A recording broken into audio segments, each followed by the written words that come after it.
43:7 ng Isayas. Bawat tinatawag sa aking pangalan at yaong aking nilikha ay sa aking kaluwalhatian. Yaong aking inanyuan, oo, yaong aking ginawa. Ayon po sa pahayag na ito ng ating Panginoong Diyos, bawat tinatawag sa aking pangalan.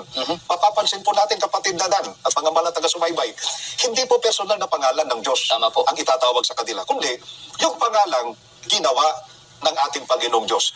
Ang pangalang ginawa ng Panginoong Diyos, yun ang itatawag. Po kapatid na Bobby, ay ano po ang pangalan na ginawa ng ating Panginoong Diyos na siyang itatawag sa kanyang mga anak na lalaki at babae na nagmumula po sa malayong silangan? Dito.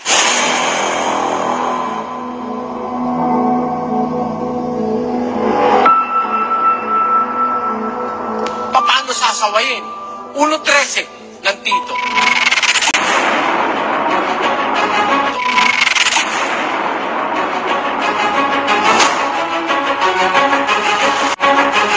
Sawayin mo, may kabaksikan sila upang magpakagaling sa pananampalataya. Gusto mong gumaling ang tao? Ang mali, sawayin. In the name of Jesus! Gusto namin kayong malita. Si Jesus Christ dito na nakatira sa atin.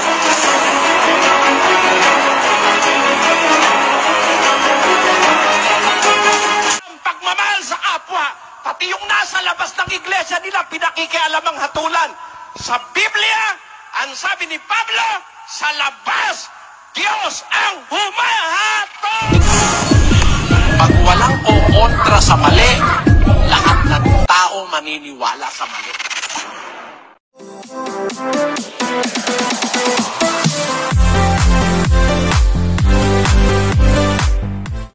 Okay po mga kaibigan, ang gusto ko pong i-share na video sa inyo kung paano po sagutin ng kapatid na Eli yung mga aral ng mga iglesia ni Cristo.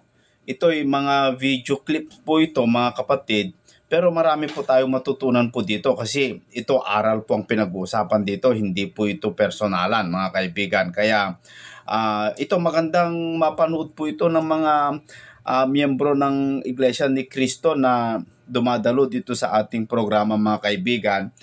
Kung lawakan nyo lamang po ang iyong mga pangunawa, mauunawaan po ninyo na kung ano po yung mga katwiran ng Iglesia ni Cristo at katwiran ng kapatid Nelly. Bakit po magkaiba yung kanilang pagkaunawa tungkol sa Biblia. Kayo na po mga kaibigan ang bahalang umintindi kung sino po yung nagsasabi ng mas tama at mas totoo sa banal na kasulatan. Ito ay aral po mga kaibigan ang pag-uusapan. No? Napakaganda po ito kaya sana po panuorin po hanggang matapos. Medyo mahaba po ito kasi maraming clips po ito. Video clips po ito na kinuha ko doon po sa Facebook. So narito po mga kaibigan, umpisahan na natin. Ano? Kung meron po kayong mga ballpen, papel para ilista po ninyo at i-analyze po ninyo yung mga sinasabi po ng bawat isa mga kaibigan. Narito na po.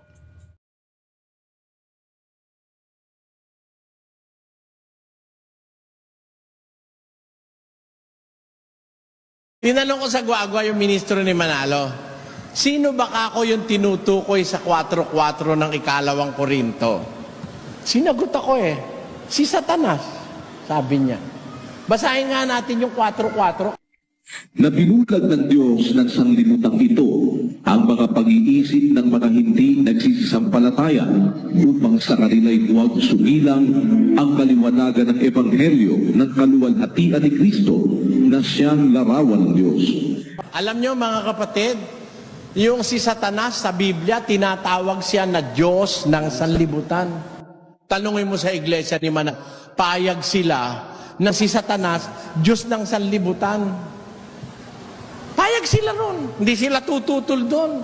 Na ang tinutukoy na Diyos ng sanlibutan, si Satanas. Bakit si Satanas pumapayag silang tawagin Diyos? Ba't si Kristo ayaw?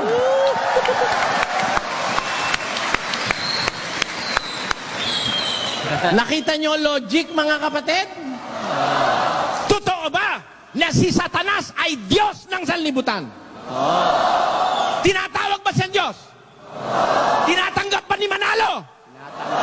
Eh bakit si Kristo kahit kapirasong buwang ng pagka-Diyos ayaw mong bigyan? Masyadong malaki galit mo kay Kristo.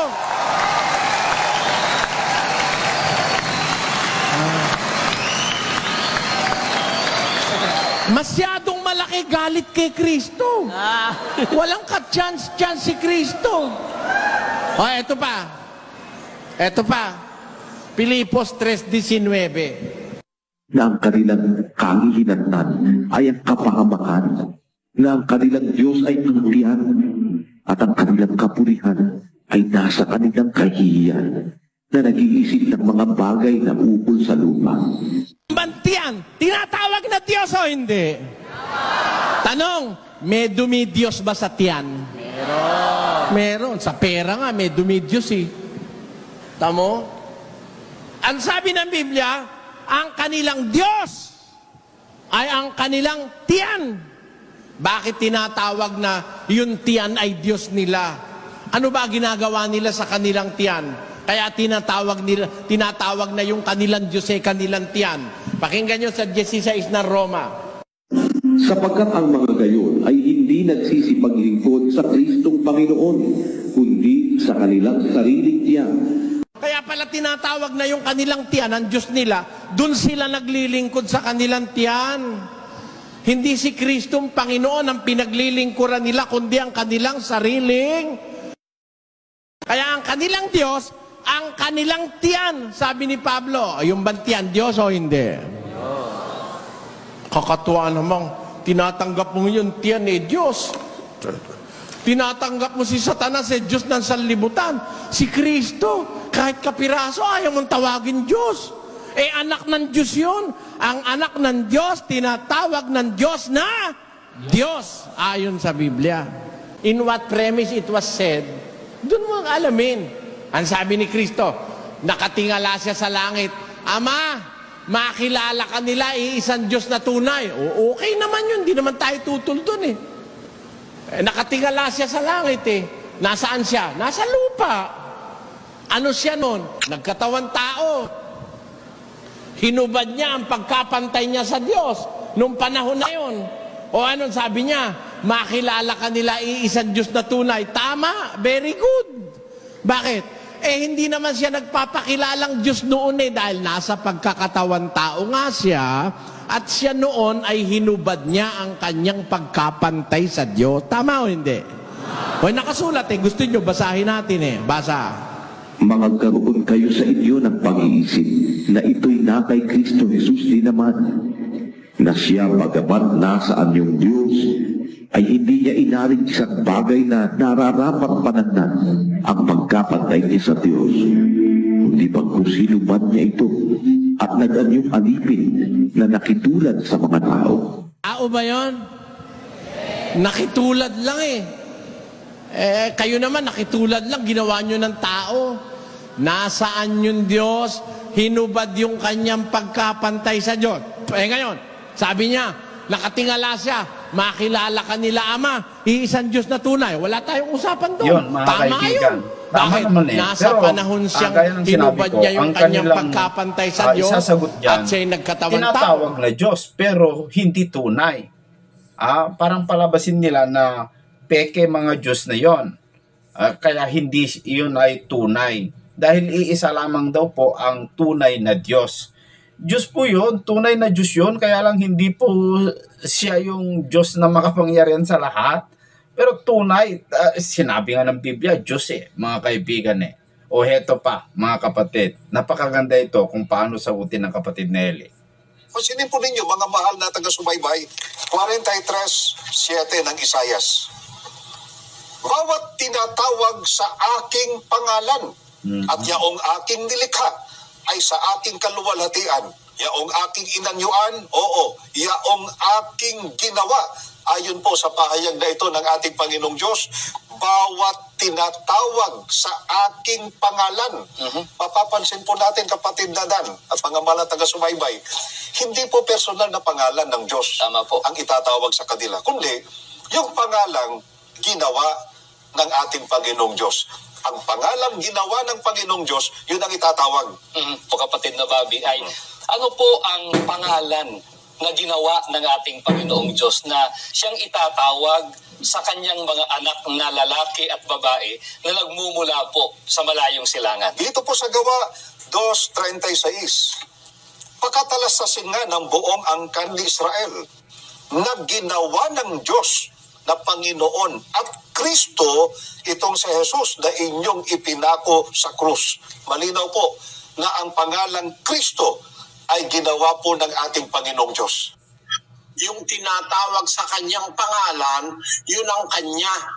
Sabi niya, bawat tinatawag sa aking pangalan at yaong aking nilikha ay sa aking kaluwalhatian, yaong aking inanyuan, oo, yun ang aking ginawa. Abay, ang tinatawag sa pangalan ng Diyos, yun ang kanya. Alam nyo, binaluktot na naman. Bawat tinatawag sa aking pangalan at yaong aking nilikha, alin eka yung pangalan ng Diyos na nilikha niya, yun eka ang pangalan ni Kristo. Kaya merong ganyan mga pagliligaw pero napakaliwanag Ang ibig sabihin ng Diyos, yung mga kanya, tinatawag sa kanyang pangalan. Yes. Lahat ng kanya, dapat tawagin sa kanyang pangalan. Nga ang naging paniniwala ni Daniel Ang iyong bayan, ang iyong mga tao ay tinatawag sa iyong pangalan, sabi ni Daniel. At yun din ang sinabi ni Pablo sa 3:14 ng Efeso hanggang 15, kapatid na Daniel. Dahil dito ay iniluluhod ko ang aking mga tuhod sa Ama ng ating Panginoong Hesukristo, na sa Kanya'y kumukuha ng pangalan ang bawat sangbahayan sa langit at sa lupa. Sinabi ni Pablo, niluluhod ko ang aking mga tuhod sa Ama ng ating Panginoong Hesukristo, na sa Kanya, doon sa Ama ni Kristo, kumukuha ng pangalan ang bawat sambahayan sa langit at sa lupa. Kaya ang sambahayan ng Diyos sa langit, kumukuha ng pangalan sa Diyos. Ang sambahayan niya sa lupa, kumukuha ng pangalan sa Kanya. Ano nga yung sambahayan niya sa lupa? Yun ang iglesia. Unang Timoteo 3:15. Pakinggan niyo mga kapatid. Ngunit kung ako'y magluwat ng mahabang panahon, ay upang maalaman mo kung paano ang dapat sa mga tao na ugaliin nila sa bahay ng Diyos, na siyang iglesia ng Diyos na buhay at haligi at saligan ng katotohanan. Ayan, ang liwaliwanag mga kababayan. Ang sambahayan ng Diyos dito sa lupa ay ang iglesia. Kaya nga ang tawag iglesia ng Diyos Ayan, kung titignan mo kasi mga kaibigan, itong mga paliwanag ng mga iglesia ni Kristo, itong mga ministro, malayo mga kaibigan malayo yung kanilang paliwanag yung tinatawag na pangalan, yung pangalan na itatawag doon sa pagmamayari ng Diyos, iba yung paliwanag ng INC po doon. Pero kung titignan natin, mas tama yung sinabi ni Brother Eli na lahat ng Kanya o sa Diyos tinatawag sa Kanyang pangalan, gaya ng tao ng Diyos, nakadugtong yung Diyos, tao ng Diyos, Kristo ng Diyos, anghel ng Diyos, iglesia ng Diyos, lahat ganun po yung ibig sabihin dun sa talata na ipinaliwanag miski ang mga iglesia ni Kristo, pero minamali po nila o di kaya talagang hindi nila siguro alam po yon. Kasi twinis nila at pinakahuluganan na si Kristo yung sinasabi sa talata. Bahala na po kayo mga kaibigan. O ito pa. Tingnan ko na marami pong hindi sangayon sa mga kaibayo natin sa pananampalataya. Hindi sila papayag, iglesia ni Kristo lang ang tagapagmana. Hindi sila papayag, tayo lang ang tinubos. Siyempre. pero, mga kapatid, may katubusan ho ba sa labas? Meron. Kaya hindi pwede Yeah. magmana nasa labas ng iglesia. Paano ka pa mamanahin sentensyado ka sa apoy. Si Apostol. So dito mga kaibigan, para sa mga iglesia ni Kristo, walang kaligtasan sa labas ng iglesia. Kaya kung gusto mong maligtas, dapat pumasok ka sa iglesia ni Kristo para magkaroon ka ng kaligtasan. Kung hindi ka papasok, nako, impyerno na, bagsak mo. Pero ayon kay kapatid na Eli, tama ba ito ayon sa Biblia? Ito, bahala na kayo magintindi mga kaibigan kung ano po yung mas tama dito. Pablo, napakadakilang apostol. Pero ipinagpapasa Diyos niya yung paghatol sa nasa labas. 5:13 ng unang Korinto. Datapwat sa nangasa labas ay Diyos ang humahatol. Ang nasa labas, Diyos ang humahatol. Yes. Ano ba ibig sabihin nun? Pagpasa Diyos mo ang hatol sa nasa labas. Wala kang karapatang hatulan mo. Gaya ng sinasabi rin ni Santiago. Iisa ang tagapagbigay ng kautusan at hukom. Sa makatwid bagay ang makapagliligtas at makapagwawasak. Datapwat, sino ka na humahatol sa iyong kapwa? Sinisino ng Biblia Sino kang humahatol sa iyong kapwa, lalo na yung hindi mo naman kasama sa iglesia? Hindi mo naman alam kung ano naging pamumuhay. Halimbawa, kagaya nung sabi ni kapatid na Constantino, nasa remote area, nasa kabundukan. Meron pa yung mga nakatira sa kuweba nung araw, yung mga caveman. Meron pa yung mga taong yung mga taong hindi nakapakinig ng aral dahil mga mentally retarded. Mga walang tamang kaisipan mula sa pagkapanganak talagang mentally retarded. Yun bang lahat na yun sintinsyado sa apoy? Bakit? Retarded nga Maliban na lang tumatanggap kayo ng retarded na kaanib. Hindi Binabautismo niyo yung retarded. Kami, ang paniwala namin, hindi kailangan bautismo ng retarded, yung hindi nakakaintindi. Bakit? Wala naman sasagutin sa Diyos yun Retarded nga yun Ano sasagutin nun Wala sa sariling kaisipan yun. Pero para naman hatulan mo yun, mali ka. Bakit? Ipagpasa Diyos mo sa labas ng tunay na iglesia, Diyos ang humahatol. Kasi hindi natin pwedeng hatulan yung nasa labas. Ang hahatulan natin yung nasa loob. Nasa loob, halimbawa, ayaw gumawa ng mabuti, puro masama, pinapatiwalag yun. Alisin nyo sa inyo masamang tao. Pero yung nasa labas, hindi natin hahatulan. Nanggaling yung sinasabi ni Pablo na yan, doon sa mga taga-Korinto na ayaw nilang hatulan yung nangangalon niya na yung asawa ng tatay niya, pinapakialaman, yung madrasta niya. Bakit hindi nyo hinahatulan yan, sabi ni Pablo? Kaya hahatulan ko yan. Ibigay nyo yan kay Satanas, sabi ni Pablo. Bakit? Ayaw silang humatol tagaloob yun Alam nila ang ginagawa, masama, ayaw nilang hatulan. Kinukonsinti nila. Pero sabi ni Pablo, sa labas, Diyos ang humahatol. Kaya ang hatol naman ng Diyos ang bigyan natin ng karapatan ng Diyos na humatol dun sa mga nasa labas. Di naman natin kilala yun nabuhay sila na walang aral na narinig. Nasa mga remote area sila. Gaya ng sabi nyo, meron bang pag-asang maligtas yun sa hatol ng Diyos? Pakinggan nyo. Sa 2:16 ng Roma, ganito nakasulat. Sa araw na hahatulan ng Diyos ang mga lihim ng mga tao, Sabi po ni Pablo, sa araw na hahatulan ng Diyos ang lihim ng mga tao. Doon sa araw ng paghuhukom. Ano mangyayari doon sa araw na yon? Basahin po natin ang 2:13 ng Roma, kapatid na Daniel. sapagkat hindi ang mga tagapakinig ng kautusan ang siyang mga ganap sa harapan ng Diyos, kundi ang nangagsisitaliba sa kautusan ay aariing mga ganap.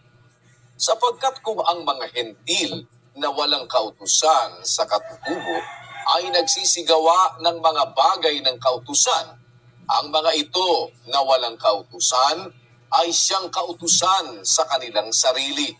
Kita mo kapatid, napakaganda nung sabi ni Pablo Sapagkat ang sabi niya, ang argumento niya, hindi yung nakikinig ng kautusan ng aariing ganap, kundi yung tumutupad ng kautusan, hindi yung nakikinig lang.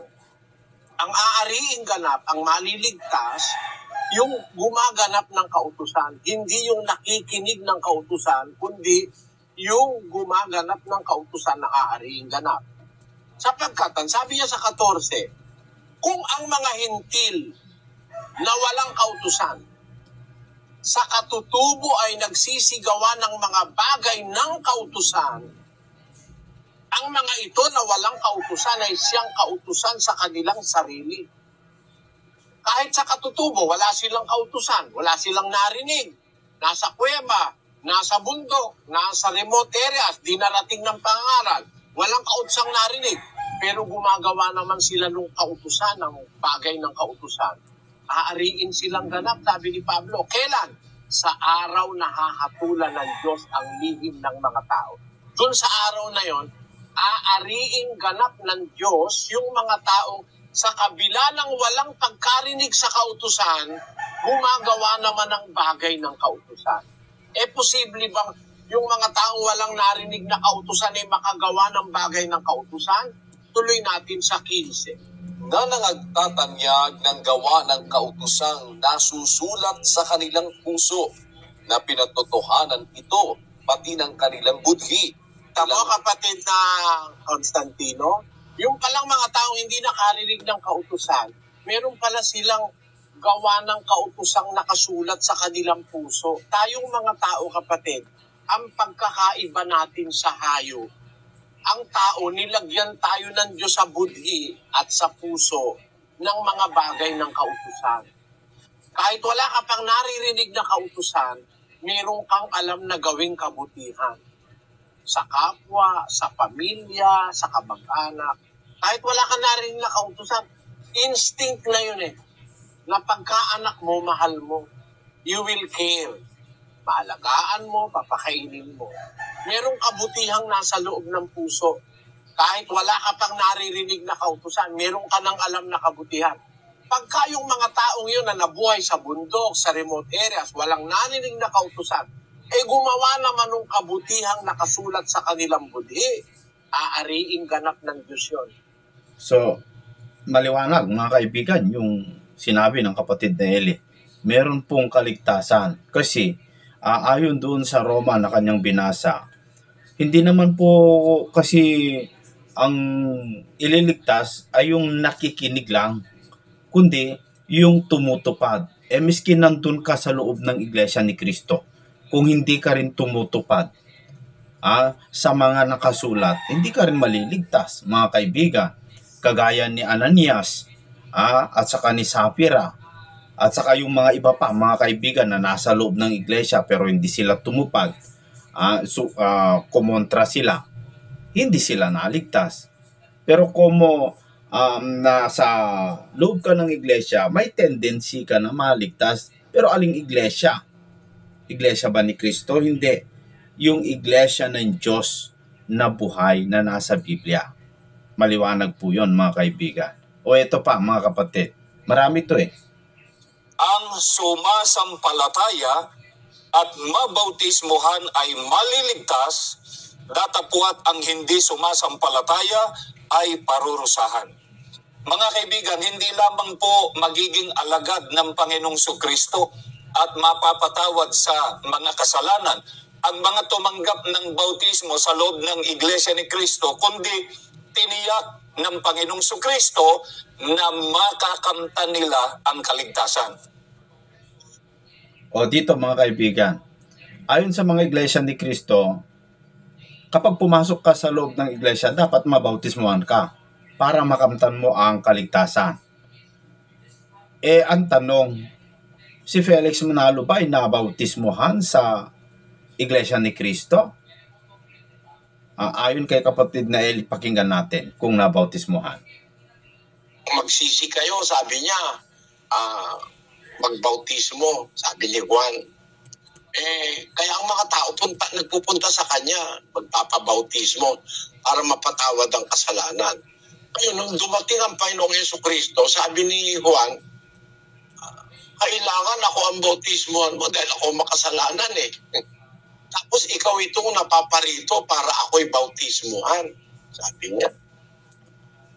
Sabi ng Panginoon Kristo, payagan mo ngayon.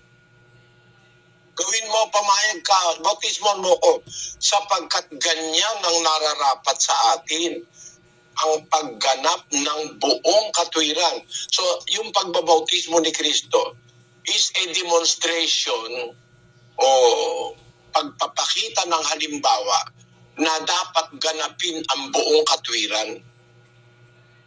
Kasama yun sa gagampanan ng tao na kanyang tutubusin na gaganap ng buong katwiran, kailangan mabautismuhan. Ang makasalanan, kailangan mabautismuhan. So yung kanyang ginawa, hindi dahil nagpabautismo siya, dahil may kasalanan siya, kundi nagbibigay siya ng halimbawa. Papakita siya ng halimbawa. Sabi niya kay Juan, payagan mo. Dahil yan ang nararapat sa atin, ang pagtupad ng buong katwiran. Ikinalulungkot ko, kapatid, hindi ko lang pwedeng mapalampas. Si Manalo hindi nagpabautismo. Ayun. Kasi paniwala niya, walang mas mataas sa kanya para magbautismo sa kanya. Maling paniwala yun. Sabi ni Juan, yung dumarating pagkatapos ko, nalong dakila kay sa akin yun. Di man ako karapat dapat magdala ng panyapak ng kanyang pae. At doon sa isang ebanghelyo pa, di man ako karapat dapat magkalag ng panali ng kanyang panyapak. Ni yung tali ng sinyelas o sapatos ni Kristo, hindi ako karapat dapat, sabi ni Juan. Pero ang Kristo sa pagpapakumbaba, nagpabautismo siya kay Juan. Hindi kagaya ni Manalo, wala ikaw magbabautismo eh. Wala nang magbabautismo. Basahin natin ang Pasugo, November 2001. It is true that Brother Felix Y. Manalo was not baptized into the Church of Christ because no one was there immediately preceding his work to baptize him.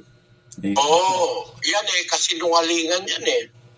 No one was there immediately preceding his work to baptize him. Meron na siyang mga kasama eh. Ayon sa pamantayan nyo, para makapasok, dapat mabautismo. Yes. Hindi nabautismoan, hindi nakapasok.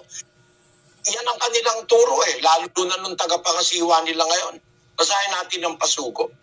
Pakinggan nyo ito, mga kapatid. Hunyo 1976, pahina 29, sinulat ni Eduardo V. Manalo, hindi maliligtas ang nasa labas ng Iglesia ni Kristo. Kaya hindi raw maliligtas. So ayan po, no?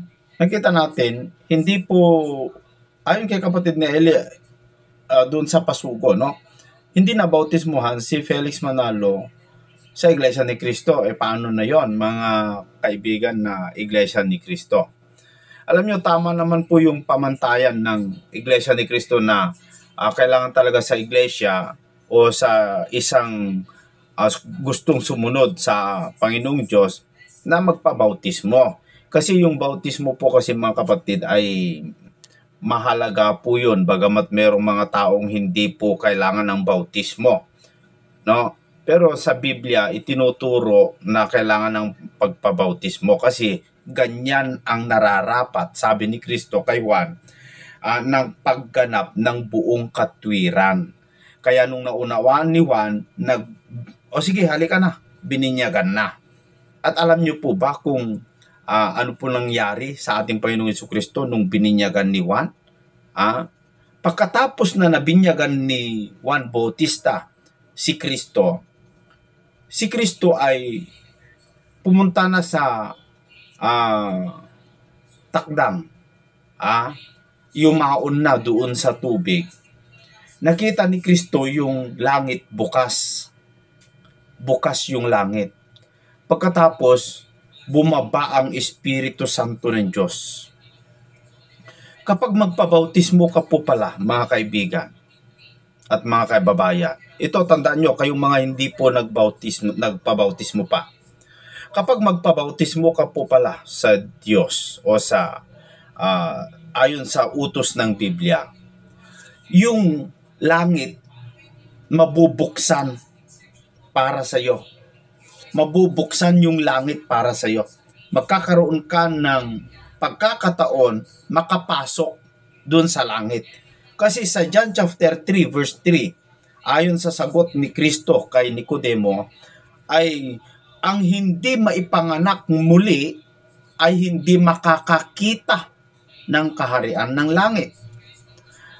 At ang hindi maipanganak muli sa tubig at sa espiritu, hindi makapapasok sa langit.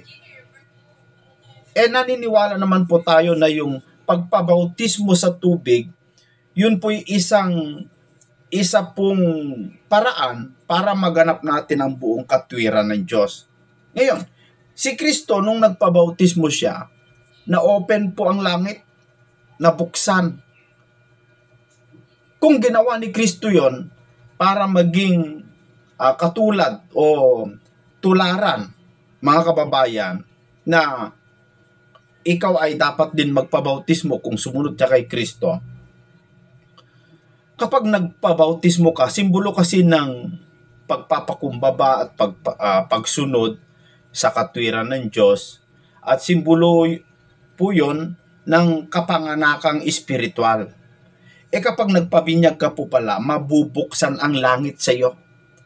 Mayroon ka ng pagkakataon o tsansa makapasok kasi ma-open po ang langit.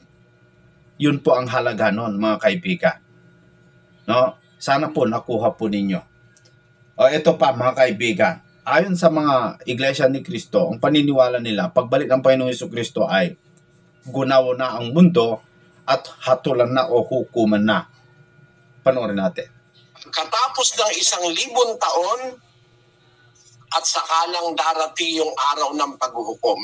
Hindi kagaya ng paniwala ni Manalo na pagdating ni Kristo maghuhukom na agad, katapusan na agad ng sanlibutan. Kaya nga ako, pinagtatawanan ako ng ministro nyo Paano ikaw mangyayari yun Pagdating ni Kristo kaya magwawakas na sanlibutan. O pakinggan mo kapatid ang panunuya ni Sandoval na ministro mo. Sana wag naman pong ma-offend yung mga miyembro ng samahan ng dating daan. Sana sa panig ng mga kapatid, hindi kayo nahulog sa kinaupuan doon sa sinabi ni Soriano na yung paghahari ni Kristo dito sa lupa yun Yung paghahari ni Kristo dito sa lupa yun ipinapapansin natin, nasa alapaang, wala dito sa lupa. Kagaya nung binabanggit ni Ingkong na di umano ay dito raw maghahari sa lupa ang mga kay Kristo at si Kristo sa loob ng 1,000 taon. Ay paano mangyayari yun? Ay susunugin ang buong daigdig na ito. Nagtataka lamang po kasi ako, nakalagay nga sa Biblia na ginawang saserdote at maghahari sa ibabaw ng lupa. Ba't ayaw tanggapin, mga kaibigan? Alaya, paano raw mangyayaring mag-aari sa lupa susunugin ang buong daigdig?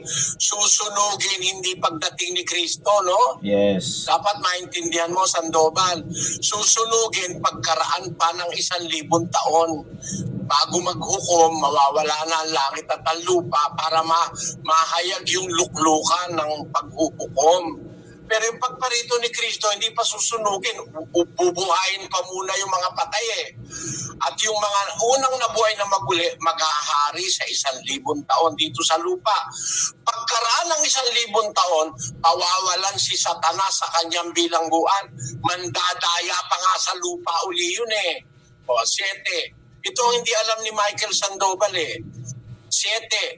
Versikulo 7 ng Kapitulo 20, kapatid na Daniel. At kung maganap na ang 1,000 taon, si Satanas ay kakalagan sa kanyang bilangguan at lalabas upang dumaya sa mga bansa na nasa. Kita mo na, Michael, mali yung sinasabi mo na pagdating ni Kristo mawawala na, susunugin na ang mundo. Hindi pa, may 1,000 taon pa nga Pagkaraan sa 1,000 taon, mapapawalan si Satanas mandadaya pa sa mga bansa. May bansa pa, may lupa pa, lalabas upang dumaya sa mga bansa na nasa 4 na sulok ng lupa, sa Gog at sa Magog, upang tipunin sila sa pagbabaka, na ang bilang nila ay gaya ng buhangin ng dagat. Meron pang Armageddon eh. Hindi na ituro ni Manalo yan sa inyo eh. Tanggapin mo na lang na mali ka dyan, Michael. Yes. Titigil na ako. Oo. Pero hanggang di mo tinatanggap na mali ka dyan, ipupunto ko ng ipupunto. Mali ang itinuro ni Manalo sa'yo na pagbabalik ni Kristo sa ikanyang ikalawang pagparito mawawasak na ang buong sanlibutan. Mali yan. Hindi naintindihan ni Manalo yung turo niya na yan. Pasensya na, kapatid na Rosana, huwag kang magagalit. Alam ko kasi iglesia ka ni Kristo. Pero ako, mahalaga sa akin ng isang kaluluwa, lalo na yung matatanda, kagaya mo. Pasensya ka na kung nagsasalita ako. Maaring makasakit ng kalooban nyo, pero talagang ligaw ang turo ni Manalo sa inyo. Maliwanag mga kaibigan Meron pang lupa ayon sa binasa ng kapatid na Eli. Nakasulat naman po kasi na dalawa po yung pagkabuhay na maguli. Una-una, pagbalik ng Panginoong Jesucristo muli, bubuhayin ang mga namatay sa Kanya. Sa unang pagkabuhay po kasi mga kaibigan ay hindi naman po lahat ay mabubuhay Merong mga hindi mabubuhay. Pero maliligtas yung iba. Pero yung mga iba, maghihintay na lamang po sila sa hukuman o hatol ng Diyos. But, ang mabubuhay lang yung mga namatay kay Kristo. Hindi mabubuhay yung hindi namatay kay Kristo. At kasama lang ni Kristo maghari sa 1,000 taon. Hindi sa alapaap o sa langit o sa bayang banal na sinasabi ng mga iglesia ni Kristo. Kundi maghahari sila dito sa ibabaw ng lupa. Ginawang hari at mga saserdote ng Diyos sa ibabaw ng lupa. Sa Revelation chapter 5 verse 10. At pagkatapos ng 1,000 taon, si Satanas ay kakalagan. Saan? Doon sa bilangguan. Asan yung bilangguan niya? Sa ilalim ng lupa. Meron pa talaga lupa mga kaibigan. O ito pa mga kapatid. Ito pang mali o minamali o pinapasinungalingan ni kapatid Nelly na turo ng Iglesia ni Cristo. Kaya ano pa ang dahilan at tinatawag na tahanan ng Diyos ang gusaling sambahan o templo? Nananahan dito o sa templo ang kaluwalhatian ng ating Panginoong Diyos. Pakinggan po ninyo ang pahayag. Dito po sa awit 26:8. Panginoon, ating iniibig ang tahanan ng iyong bahay at ang dako na tinatahanan ng iyong kaluwalhatian. Kaya tumatahan sa templo ang kaluwalhatian ng ating Panginoong Diyos. Kaya hindi mali na ito'y tawaging tahanan ng Panginoong Diyos. So dito sa banda rito mga kaibigan, para sa mga INC, yung kapilya, yung building, yun po ay tinatahanan ng Diyos ayon sa kanila at meron silang binasa mga kaibigan. Kaya pala ang mga iglesia ni Cristo ay pinapaganda ng sobra yung kapilya na kanilang ginagawa na bahay-sambahan. Pero sa bagong tipan mga kaibigan, ano pong templo ang tinatahanan ng Diyos? Yung building ba o anong klaseng templo? Panoorin natin yung paliwanag ni Brother Eli. Ang Diyos na gumawa ng sanglibutan at ng lahat ng mga bagay na naririto, siya, palibhasay Panginoon ng langit at ng lupa, ay hindi tumatahan sa mga templong ginawa ng mga kamay. Bakit kaya naman nagsasalita si Pablo ng ganito? Dati nung araw, yung kaluwalhatian ng Diyos tumatahan doon sa bahay o sa templo na pinagdadausan nila ng kanilang mga gawain. Dumating ang panahon, yung bahay na yon sa Israel, bahay ng Diyos, templo ng Diyos, ay hinulaan ng Panginoon na mawawasak yun. Mawawasak yun. Sinabi doon sa aklat ng Mateo, kaya nga, pagkakita ninyo ng kasuklam-suklam na pagkasira na sinalita sa pamamagitan ng propeta Daniel, na natatayo sa dakong banal, unawain ng bumabasa. Merong sinabi ang Panginoong Hesus na kasuklam-suklam na pagkasira. No?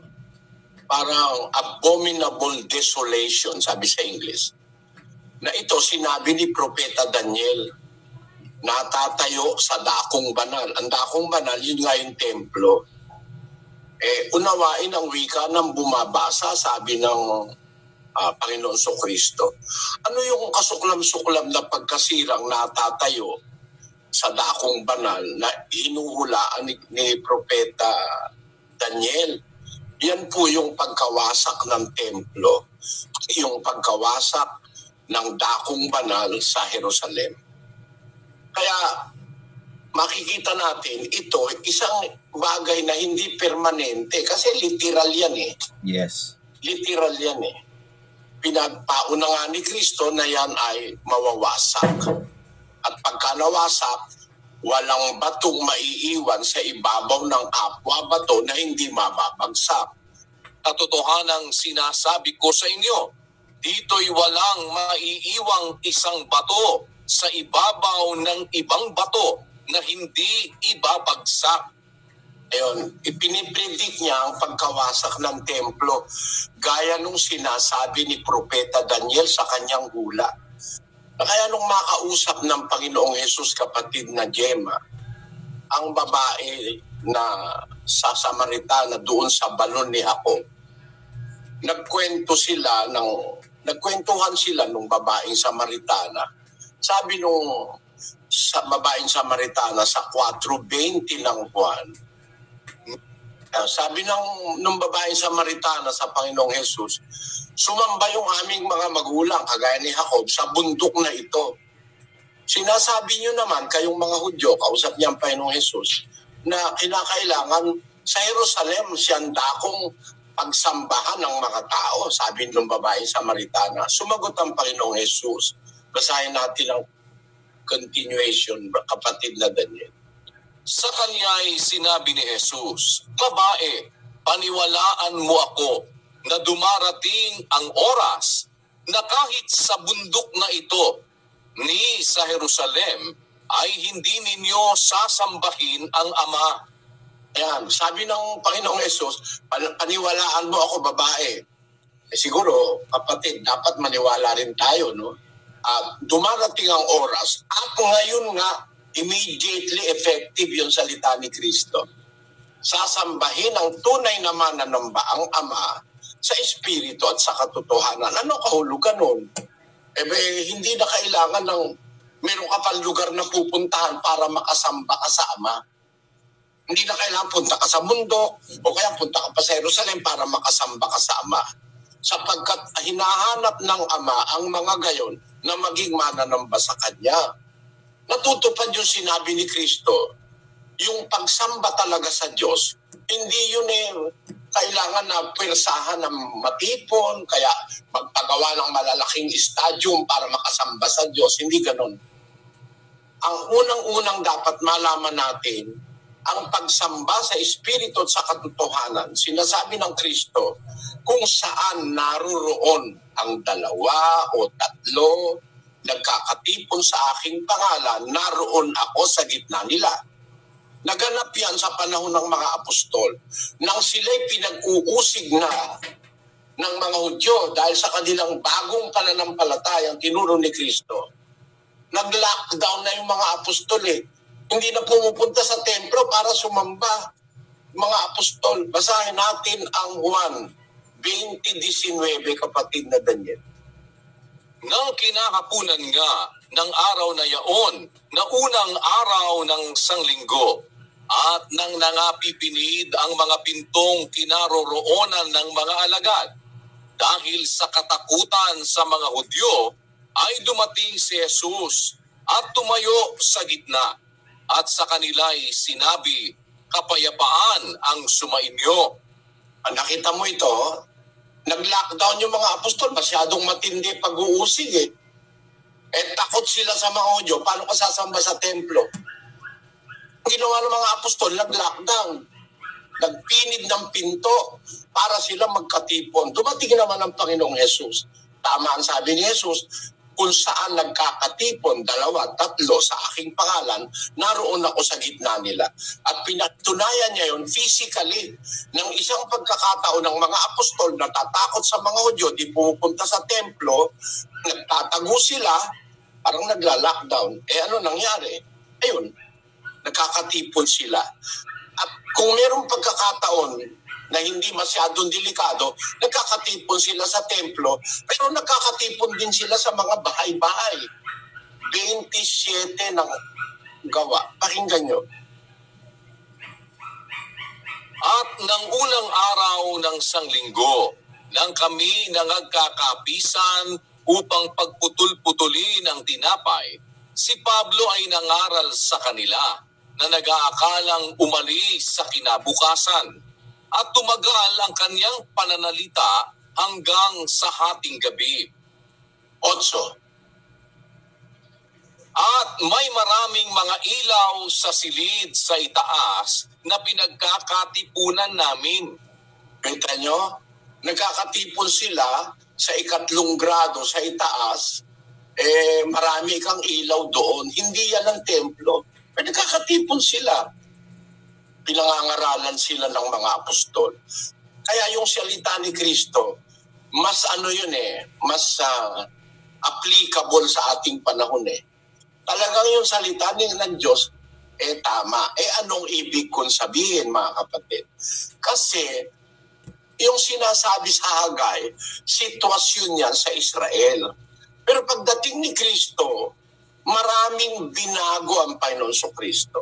Ang isang pagbabago, yung sinasabi ni San Pablo sa 17 ng gawa ng mga apostol. Ang sabi niya sa 17:24, pakinggan nyo mga kapatid. Ang Diyos na gumawa ng sanglibutan at ng lahat ng mga bagay na naririto, siya palibhasay Panginoon ng langit at ng lupa, ay hindi tumatahan sa mga templong ginawa ng mga kamay. Bakit kaya naman nagsasalita si Pablo ng ganito? Dati nung araw, yung kaluwalhatian ng Diyos tumatahan doon sa bahay o sa templo na pinagdadausan nila ng kanilang mga gawain.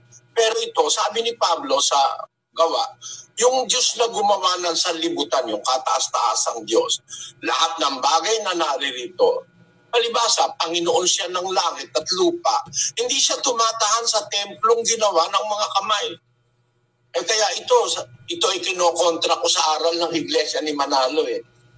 Yan ang isa sa ikinagalit sa akin. Sasabihin nyo ako na yung inyong kapilya, diyan tumitira Espiritu ng Diyos. Kontrang-kontra yan dito sa 17:24. Pakibasa mo, kapatid na Daniel, yung sinasabi sa pasugo. Kapatid na Daniel, August 1969. We are summoned by the Lord God to serve Him in the body or the church of Christ. We have to worship Him in the house where His spirits dwell, like the modern house of worship pictured above. Tama ba yan? Mali. Judging from the basis of God's word in the Bible, mali itong aral na ito. We have to worship Him in the house where His Spirit dwells. Hindi po nananahan ng Diyos, kanyang Espiritu, sa bahay na itinayo ng tao, sabi ni Pablo, na ginawa ng kamay ng mga tao. Magkakontra ang aral ng Iglesia ni Manalo kaysa sa aral ng Biblia. Paanong tatahan ng Diyos doon sinabi ni Pablo? So ayan, maliwanag mga kaibigan.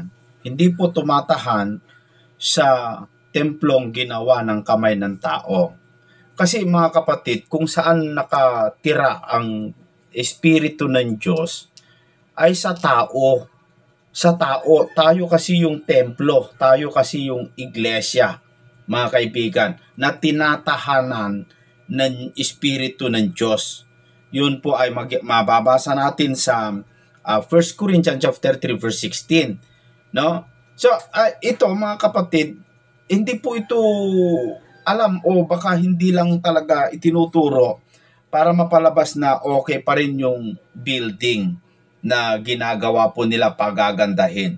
Alam nyo mga kapatid, ang Espiritu ng Diyos tumatahan sa templo na hindi ginawa ng kamay ng tao. Sino po yon? Tayo. Kasi hindi naman tayo ginawa ng tao Diyos naman ang gumawa sa atin ang hinahanap ng Diyos na sumasamba sa Kanya, yung sumasamba sa Espiritu at sa katotohanan.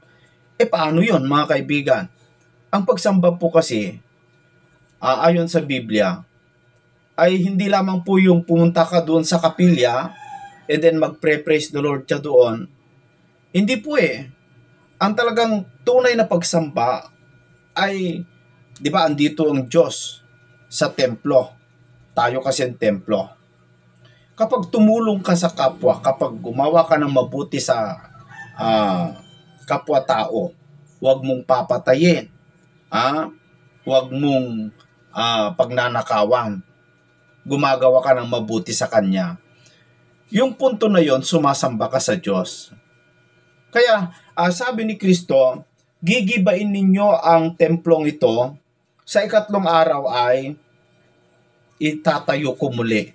Hindi na unawaan ng mga Hudyo, yung katawan niya pala ang sinasabi. Na ibig sabihin, ang tatahanan na ng Diyos, hindi na yung templo, katulad sa lumang tipan, kundi yung templo na yun po yung tao na sumasamba sa Diyos, mga kaibigan at mga kapatid. Maliwanag naman yung ating napakinggan doon sa paliwanag ng kapatid na Eli. Kaya kahit saan mo kunin ng anggulo ay mas tama po yung katwiran o paliwanag ng ating kapatid na Eli. O ito pa mga kaibigan, ano pa ito? Pakinggan natin. Aklat ng mga gawa ng mga apostol, 20:28, dito po sa sali ni Ginoong George M. Lamsa. Ganito po ang pahayag ng Biblia. Dito po sa gawa, sa 20 at 28. Sa salin po ni Ginoong George M. Lamsa. Pakinggan po natin ang nakasulat po dito po naman sa gawa, sa 20:28, mula po sa salin ni Ginoong George M. Lamsa. Kung talagang mahal nyo yung tali ni Lamsa, yan ang ginagamit nyo. Bakit hindi nyo basahin kay Lamsa yung Filipos 2:5? Sa rendisyon ni Lamsa, basahin nga natin yung rendisyon ni Lamsa sa 2:5 ng Philippians, kapatid na Daniel. Reason this within you which Jesus Christ also reasoned, who, being in the form of God, did not consider it robbery to be equal with God, but made himself of no reputation, and took upon himself the form of a servant, and was in the likeness of men. Ayan, ba't hindi nyo binabasa yan na si Kristo nasa form of God? Being the form of God. At yung Colossus 2:9 ni Lamsa, kapatid na Daniel. For in him is embodied all the fullness of the Godhead. Ayan, nasa kanya ang buong kapuspusan ng pagka-Diyos sa katawan. O ba't di nyo binabasa yan kay Lamsa? O ba't di nyo binabasa yung 3:16 ng unang Timoteo kay Lamsa? Truly great is this divine mystery of righteousness. It is revealed in the flesh, justified in the spirit, seen by angels, preached to the Gentiles, believed on in the world, and received up into glory. Dakila ang hiwaga ng pagka-Diyos, the divine mystery. Ba't di nyo yan binabasa? Ba't di nyo binabasa yung Roma 9:5? And the fathers from among whom Christ appeared in the flesh, who is God over all, to whom Christ appeared in the flesh among the Israelites, who is God over all. O ba't di nyo binabasa yung kay Lamsa na nasa 1:8 ng Hebreo? Lagay natin ang Hebreo 1:8.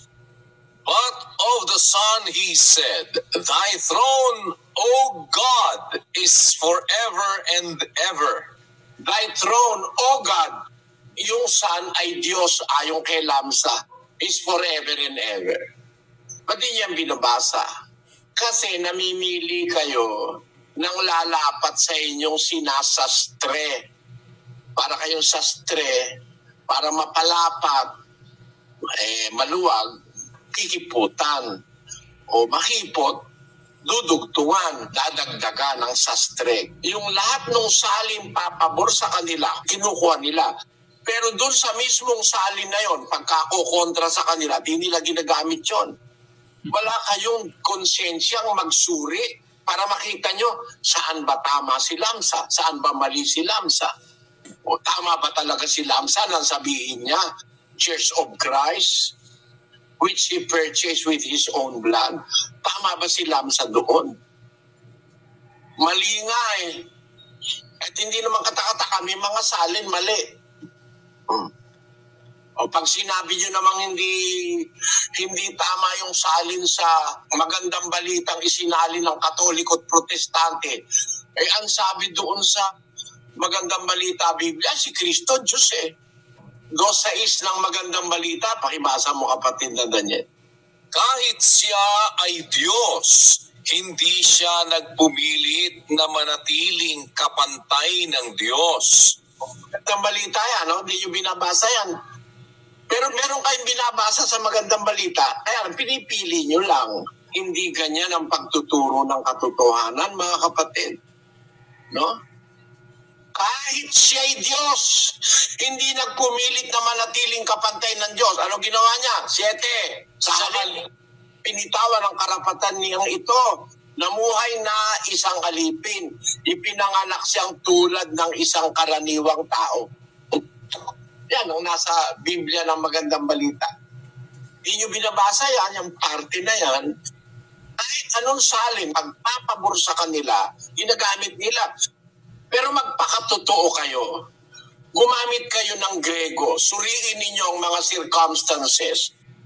Suriin ninyo ang mas maraming salin ng Biblia. I-consider nyo ang katotohanan.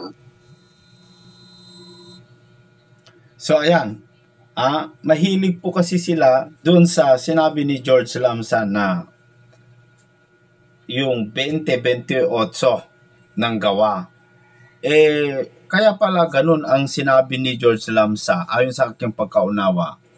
Naniniwala pala si George Lamsa na ang Panginoong Jesucristo ay Diyos. Kaya ang inilagay niya ay binili niya sa kanyang sariling dugo ang iglesia ni Kristo. Yun po pala ang pangunawa ni George Lamsa na si Kristo ay Diyos. Ayon doon sa ibang mga talata. Paano yan mga INC member? O eto pa, kung paano nahuli ang pandaraya. Kasi pandaraya ito ay tignan natin.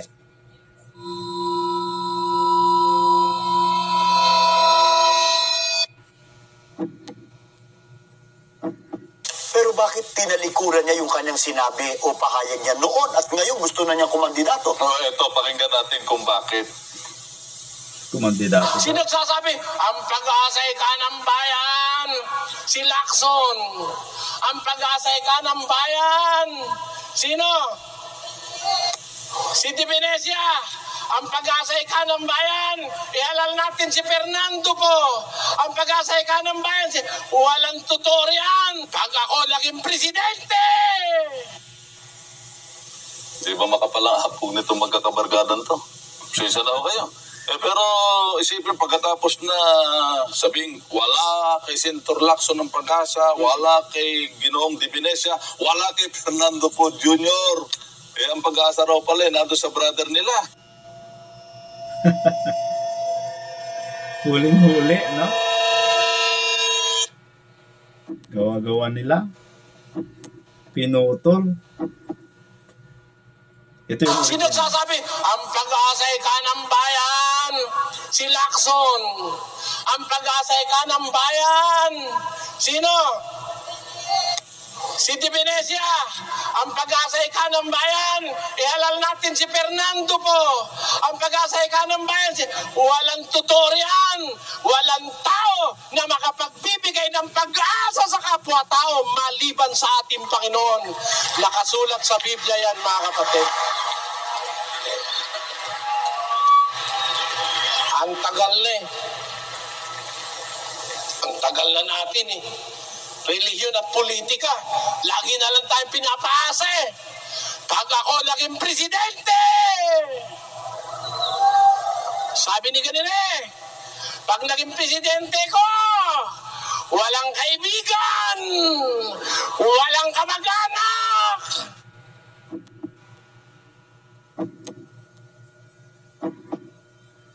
Pero bakit tinalikuran niya yung kanyang sinabi o pahayag niya noon at ngayon gusto na niyang kumandidato? Ito, pakinggan natin kung bakit.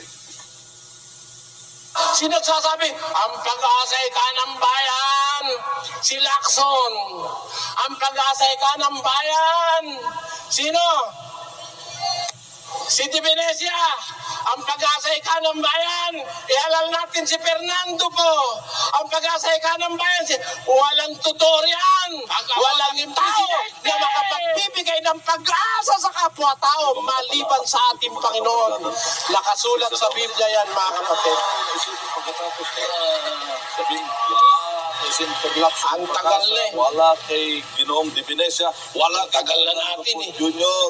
Relihiyon at politika. Lagi na lang tayong pinapaasa eh. Pag ako naging presidente, sabi ni ganun eh, pag naging presidente ko, walang kaibigan, walang kamag-anak.